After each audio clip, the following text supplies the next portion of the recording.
Friends, स्वागत है आप सबका मेरे चैनल वेब ज्ञान में। और आज के वीडियो सीरीज में आप लोग देखने वाले हैं सीएसएस की एक प्रॉपर्टी जो है लिस्ट स्टाइल। और फ्रेंड, लिस्ट स्टाइल का पार्ट 2 है। पार्ट 1 इसके पहले आ चुका है, तो सबसे पहले आप लोग पार्ट 1 को देखें, फिर पार्ट 2 को देखें, फिर आप लोग को कुछ समझ में आएगा। तो पार्ट 2 में जो प्रॉपर्टी देखने वाले हैं फ्रेंड्स, वो है लिस्ट स्टाइल टाइप और लिस्ट स्टाइल। ये दो प्रॉपर्टी आज के वीडियो सीरीज में हम लोग कवर करने वाले हैं फ्रेंड्स, और इसे हम लोग प्रैक्टिकली देखेंगे। तो प्रैक्टिकली देखने के लिए चलते हैं अपने नोटपैड++ वाली पेज पे। मैं आ गई हूँ अपने HTML वाली पेज पे, और ये हमारा वही पुराना वाला ही पेज है, लिस्ट स्टाइल पार्ट 1 वाला। और आज पार्ट 2 भी मैं इसी पेज पे आप लोग को बताऊंगी। और इसमें मैंने जो स्टाइल का पेज क्रिएट किया था वो कुछ इस तरीके से है फ्रेंड्स, और इसका रिजल्ट कुछ इस तरीके से है। तो ये जो इसका CSS है फ्रेंड्स, CSS में मैं ये जो दो प्रॉपर्टी आप लोग यहाँ पे देख रहे होंगे, लिस्ट स्टाइल इमेज और लिस्ट स्टाइल पोजीशन, ये दोनों लिस्ट स्टाइल के पार्ट 1 में मैं इन दोनों के बारे में बता चुकी हूँ। और आज मैं आप लोग को जो दो बताने वाली हूँ वो है लिस्ट स्टाइल टाइप और जो दूसरा है लिस्ट स्टाइल, इन दोनों के बारे में। तो सबसे पहले हम लोग देखते हैं लिस्ट स्टाइल टाइप। मैंने यहाँ पे जो प्रॉपर्टी यूज किया है वो है लिस्ट स्टाइल टाइप। और ये जो प्रॉपर्टी है फ्रेंड्स, इसके 5 वैल्यू होते हैं। वो कुछ इस तरीके से है, मैं आप लोग को बता दूं। जो इसका पहला वैल्यू है वो है सर्कल, जो दूसरा है वो है स्क्वायर, और जो तीसरा है वो है स्ट्रिंग, और जो चौथा है वो है डिस्क। और डिस्क क्या है कि डिफॉल्ट वैल्यू है फ्रेंड्स, उसे लगाओ या ना लगाओ बात बराबर है। और जो 5वां वैल्यू है इसका वो है नन। तो इन 5 वैल्यू का यूज करके मैं आप लोग को दिखाऊंगी। ये जो प्रॉपर्टी है फ्रेंड्स लिस्ट स्टाइल टाइप, इसे यूज करने के लिए हमें इस वाले प्रॉपर्टी को यहां से हटाना पड़ेगा। तो मैं इसे हटा दे रही हूं इसे। अब इसे हम लोग करते हैं Ctrl+S और रिफ्रेश करके देखते हैं। तो इसे रिफ्रेश करने के बाद फ्रेंड्स देख सकते हैं कि अब हमारा कुछ इस तरीके से सर्कल बन के यहाँ पे आ रहा है हमारे लिस्ट में। अब इसे हम लोग Ctrl+S करके रिफ्रेश करते हैं फ्रेंड्स। तो रिफ्रेश करने के बाद यहाँ पे आप लोग देख सकते हैं कि जब मैंने सर्कल वैल्यू का यूज किया है तो यहाँ पे सर्कल बन के आ रहा है। अब इसका जो दूसरा वैल्यू है वो है स्क्वायर, जो कि मैं आप लोग को लगा के दिखा रही हूँ। मैंने यहाँ पे स्क्वायर लगाया और इसे हम लोग रिफ्रेश करके देखते हैं। तो स्क्वायर लगाने के बाद फ्रेंड्स देख सकते हो कि यहाँ पे हमारा स्क्वायर बन के आ रहा है। अब तो यहाँ पे आप देख सकते हैं कि जब हम लोगों ने कोई वैल्यू यहाँ पे यूज नहीं किया था टाइप में, तो भी ऐसा ही दिख रहा था। अभी डिस्क लगाने के बाद भी ऐसे ही दिख रहा है। अब इसके बाद जो इसका वैल्यू है वो है नन। तो मैं आप लोग को लगा के दिखा रही हूँ।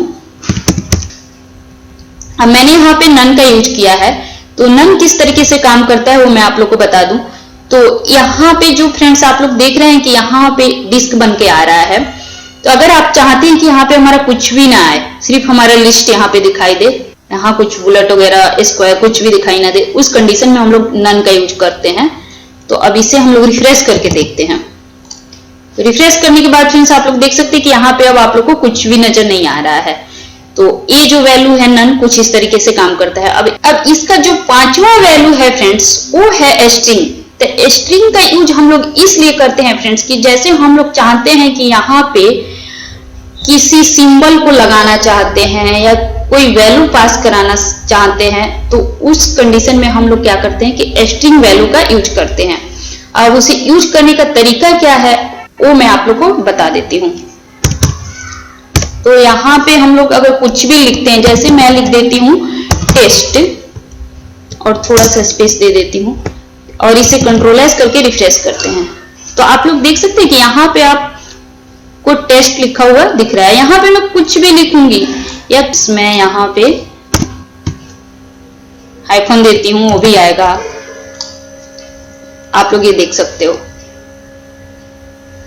अब ये जो आउटसाइड है मैं इसको कर देती हूँ इनसाइड, तो आप लोग को अच्छे से समझ में आएगा फ्रेंड्स।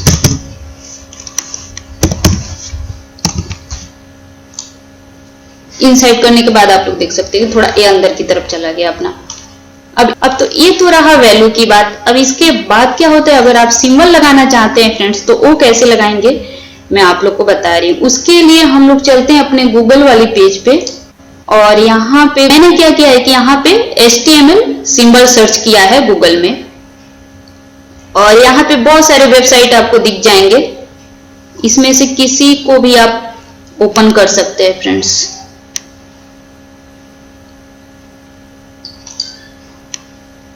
तो मैंने जो वेबसाइट ओपन किया है फ्रेंड्स वो है toptail.com। तो इसमें जाके ये बहुत सारे सिंबल्स आप लोग को दिख रहे हैं, यहाँ पे आप इसमें से कोई सा भी यूज कर सकते हैं। और यहाँ पे फ्रेंड्स आप लोग देख सकते हैं कि यहाँ पे लिखा है एरो। अगर आपको एरो चाहिए तो यहाँ पे क्लिक कर सकते हैं। लेटर, मैथ्स, नंबर, मतलब आपको जो चाहिए यहाँ पे क्लिक करके ऐसा सिंबल यहाँ पे आप लोग को देखने को मिलेगा। तो मैं क्या करती हूँ फ्रेंड्स कि आपको सिंबल लगा के देखती हूँ। जैसे ये है,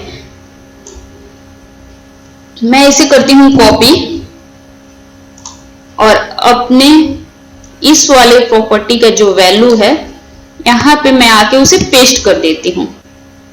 तो पेस्ट करके मैं करती हूँ इसे Ctrl+S और रिफ्रेश करके हम लोग देखते हैं। तो रिफ्रेश करने के बाद फ्रेंड्स आप लोग देख सकते हैं कि यहाँ पे जो भी मैंने सिंबल वहां पे यूज किया है सेम उसी तरीके से यहाँ पे सिंबल आप लोग को दिख रहा होगा। अब इसके बाद इसका एक और तरीका है फ्रेंड्स यूज करने का सिंबल का फ्रेंड्स, और इसका दूसरा जो तरीका है वो है कोड। इसके कोड के थ्रू भी हम लोग सिंबल लगा सकते हैं, तो वो मैं आप लोग को बताना चाहूंगी। तो यहाँ पे मैं आती हूँ और जैसे कि मेरे को ये वाला सिंबल पसंद आ रहा है, इस वाले सिंबल के लिए ये जो सबसे नीचे कोड आ रहा है फ्रेंड्स यहाँ पे आप लोग देख सकते हैं, इसे मैं करूंगी कॉपी और इसे अपने HTML अपने CSS वाली पेज में जाके पेस्ट कर दूंगी। तो मैंने इसे पेस्ट कर दिया। अब इसे हम लोग Ctrl+S करते हैं और रिफ्रेश करके देखते हैं। तो रिफ्रेश करने के बाद फ्रेंड्स देख सकते हैं कि हमारा सिंबल यहाँ पे लग चुका है। अब इसमें क्या है, अगर आप लोग को यहाँ पे समझ नहीं आ रहा है कि कौन सा कोड हमें कॉपी पेस्ट करना है, तो आप इस आइकन पे क्लिक करें। आइकन पे क्लिक करेंगे उसके बाद यहाँ पे आपको दिखाएगा कि ये HTML का कोड है। अगर HTML में वाला सिंबल लगाना है तो इस वाले को यूज करना है, अगर CSS में लगाना है तो इस वाले कोड को आप यूज करेंगे फ्रेंड्स। तो ये जो सिंबल लगाने का दो तरीका है फ्रेंड्स, दोनों मैंने आप लोग को बताया। इसमें वैल्यू कैसे पास कराते हैं वो भी मैंने आप लोग को बताया। ये तो रहा लिस्ट स्टाइल टाइप UL के लिए फ्रेंड्स, लेकिन जो OL है अनऑर्डर लिस्ट, इसका जो लिस्ट स्टाइल टाइप प्रॉपर्टी है इसका वैल्यू टोटली अलग है। तो वो किस तरीके से है मैं आप लोग को एक बार बताती हूँ। पहला वैल्यू है वो है लोअर अल्फा। तो मैं आप लोग को लगा के दिखाती हूँ। मैंने यहाँ पे लोअर अल्फा लगा दिया है, रिफ्रेश करके देखते हैं। तो रिफ्रेश करने के बाद आप लोग देख सकते हैं कि लोअर केस में आप लोग को यहाँ पे दिखाई दे रहा होगा। और जो दूसरा है वो है अपर अल्फा। तो वो मैं आप लोग को लगा के दिखाती हूँ फ्रेंड्स।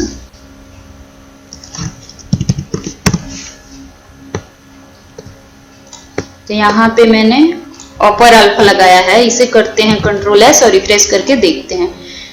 तो यहाँ पे अपर अल्फा लगाने के बाद आप लोग को यहाँ पे कुछ इस तरीके से दिख रहा होगा। अब ये तीसरा वैल्यू है वो है अपर रोमन। वो मैं आप लोग को लगा के दिखाती हूँ। ये रिफ्रेश करने के बाद कुछ इस तरीके से दिख रहा है अपर रोमन। इसके बाद होता है लोअर रोमन। जो लोअर रोमन है वो रिफ्रेश करने के बाद कुछ इस तरीके से आप लोग को दिख रहा है। आप लोग यहाँ पे देख सकते हैं फ्रेंड्स। अब इसके बाद जो इसका पांचवा वैल्यू है वो है डेसिमल, जो कि डिफॉल्ट होता है फ्रेंड्स। उसे लगाओ या ना लगाओ बात बराबर होता है। तो अब इसके बाद जो दूसरी प्रॉपर्टी है फ्रेंड्स वो है लिस्ट स्टाइल। तो उसके बारे में मैं आप लोग को बताना चाहूंगी। तो यहाँ पे मैं लगाती हूँ लिस्ट स्टाइल।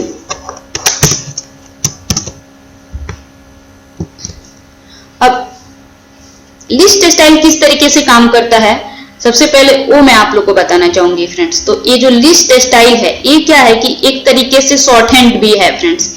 इसमें आप क्या कर सकते हैं कि इन सब का वैल्यू एक साथ पास कर सकते हैं।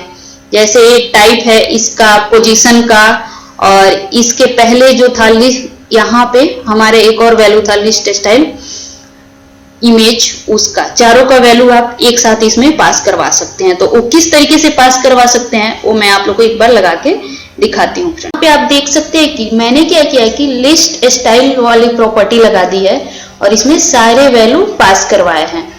ये जो पहला वैल्यू है ए है लिस्ट स्टाइल टाइप का वैल्यू, और जो दूसरा है वो है पोजीशन का वैल्यू, और जो तीसरा है वो है इमेज का वैल्यू। तीनों वैल्यू पास करवाए हैं। अब इसे हम लोग रिफ्रेश करके देखते हैं। तो रिफ्रेश करने के बाद फ्रेंड्स आप लोग देख सकते हैं कि यहाँ पे हमारा यहाँ पे आइकन दिख रहा है आप लोग को, जो मैंने यहाँ पे इमेज का पाथ दिया हुआ है उससे यहाँ पे इमेज आप लोग को दिख रहा है। अब इसमें क्या होता है फ्रेंड्स कि अगर आपका इमेज का पाथ गलत होगा तो क्या करेगा कि इस वाले वैल्यू को शो करवाएगा। जैसे यहाँ पे मैंने सर्कल लिखा है तो सर्कल, अब मैं क्या करूँ कि इमेज के पाथ में थोड़ा सा कुछ गलत कर देती हूँ। जैसे इमेजेस लिखा है तो एस हटा देती हूँ और कंट्रोल एस करके और रिफ्रेश करती हूँ। तो आप लोग देख सकते हैं कि अब इमेज आप यहाँ पे नहीं दिख रहा है और ये जो सर्कल है ये दिख रहा है। तो ये क्या करता है कि ये सबसे पहले इमेज को देखेगा। अगर इमेज का पाथ सब सही है तो इमेज को लेगा, अगर इमेज का पाथ उसे सही नहीं मिल रहा है तो क्या करेगा, जो दूसरा वैल्यू है टाइप वाला उसे वो पास करवा देगा। तो ये वाला प्रॉपर्टी जो है कुछ इस तरीके से काम करता है फ्रेंड्स। तो आज के लिए इतना ही और मिलते हैं नेक्स्ट ट्यूटोरियल के साथ। आई होप सो कि आपको ये मेरा वीडियो पसंद आया होगा, और हाँ, जो लोग अभी तक मेरा चैनल सब्सक्राइब नहीं किए हैं जल्दी से जाके सब्सक्राइब कर लीजिए ताकि आपको मेरे लेटेस्ट वीडियो का अपडेट मिलता रहे।